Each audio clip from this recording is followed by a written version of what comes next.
A tisket, a tasket, memories in a basket.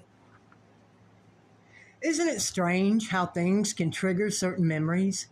Like the smell of Prince Albert tobacco or the perfume your grandmother used to wear.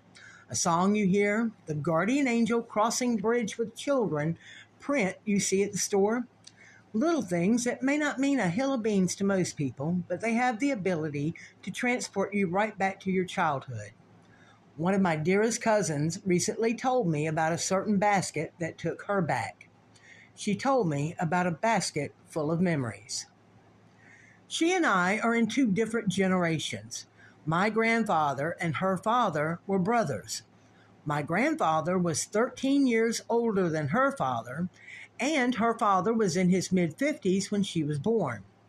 So technically, she is in my mother's generation, but she is the age of my children. I am the oldest great grandchild on this side of the family, and her son is the youngest. There is something like 45 years between he and I. My oldest grandchild is only 2 weeks older than her oldest child.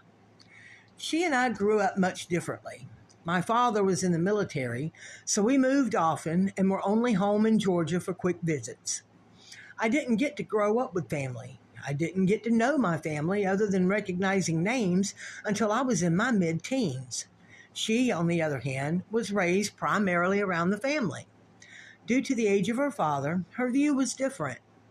What was our aunt and uncle, the younger sister and brother-in-law of her father and my grandfather, were actually more like grandparents to her. We both called them aunt and uncle, but in her heart, they were Mimi and Papa. She told me of a basket that sat on top of the refrigerator at our aunt's house.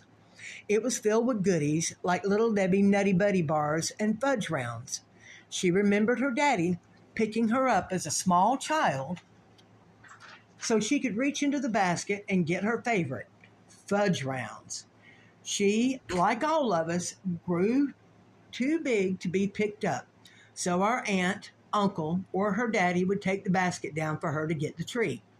Finally, she grew tall enough to reach the basket herself and get that prized fudge round every time she visited. Time moves on for us all, and she spent less and less time visiting. She was busy working and going to college. When she was able to visit, the basket was still there and always filled with goodies and her beloved fudge rounds. She said she mentioned the always full goodie basket to our aunt, saying she was surprised they still kept it filled. My cousin remarked that there had to be a lot of people who enjoyed the treats.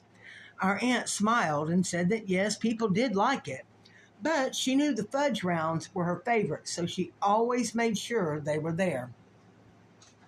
Again, time passed. My cousin married and had children of her own. She began visiting more often because she wanted her children to experience the same love as she had. She would take the children to the refrigerator, and her husband would pick up each child so they could go through the goodie basket. After their snack had been grabbed, they would sit and visit a bit longer. As time went by, our aunt and uncle grew older and were unable to do things like before. She told me that eventually she sadly discovered that the old basket was empty. She said, though sad, it was okay as she and her children still had our aunt and uncle who were more precious than any goodie, even a fudge round. She told of being at her home one day and watching her own children head to their kitchen for a snack. The idea clicked to find her own goodie basket. She found one almost identical to the one at our aunt and uncle's. She bought it along with Nutty Buddy bars and fudge rounds.